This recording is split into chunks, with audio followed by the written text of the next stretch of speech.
કચ્છીઓનું નવું વર્ષ એટલે કે અષાઢી બીજના વર્ષે અષાઢી બીજના દિવસે કચ્છ મોરબીના સાંસદ અને ગુજરાત બીજેપીના મહામંત્રી વિનોદભાઈ ચાવડા દ્વારા સાંસદ કચ્છ કાર્નિવલ 2025નું ભવ્ય આયોજનના નિમિત્તે ભુજ ખાતે એક પત્રકાર પરિષદનું આયોજન કરવામાં આવ્યું હતું। કચ્છીઓનું નવું વર્ષ એટલે અષાઢી બીજ। આ વર્ષે અષાઢી બીજના દિવસે કચ્છ મોરબીના સાંસદ અને ગુજરાત બીજેપીના મહામંત્રી વિનોદભાઈ ચાવડા દ્વારા સાંસદ કચ્છ કાર્નિવલ 2025નું ભવ્ય આયોજન ભુજ ખાતે કરવામાં આવ્યું હતું, જેમાં જણાવ્યું હતું કે આજે પત્રકાર પરિષદને સંબોધતા વિનોદભાઈ ચાવડાએ અષાઢી બીજના સાંસદ કચ્છ કાર્નિવલની ઉજવણી બાબતે જાણકારી આપી હતી। 2023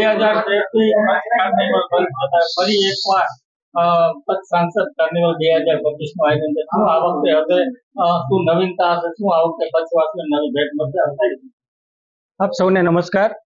આપણે બધા જાણીએ છીએ કે હમણાં થોડા સમય પહેલા ઓપરેશન સિંદૂર પછી પહેલી વખત આપણા દેશના યશસ્વી વડાપ્રધાન શ્રી નરેન્દ્ર મોદી સાહેબ કચ્છની ધરતી ઉપર આવ્યા હતા અને એડવાન્સમાં આપણને બધાને અષાઢી બીજ એટલે કચ્છી નવા વર્ષની શુભકામનાઓ આપણને પાઠવી હતી। અને ત્યારે અમારી જે ટીમ છે એમને એક વિચાર આવ્યો કે સાંસદ રમતગમત છે, સાંસદ યોગ છે, સાંસદ એથ્લેટિક્સ છે, આવી અલગ અલગ કાર્યક્રમો અમે કરતા રહીએ છીએ।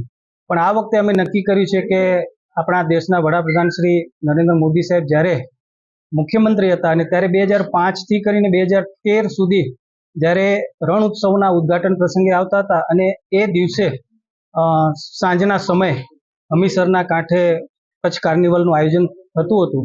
તો આ વખતે અમારી ટીમ દ્વારા નક્કી કરવામાં આવ્યું કે આપણે સાંસદ કચ્છ કાર્નિવલ ફરી એકવાર જીવંત કરીએ અને સૌ લોકો જોડાય। એક રિપોર્ટર કેતન સોની, જનાદેશ ન્યૂઝ, કચ્છ।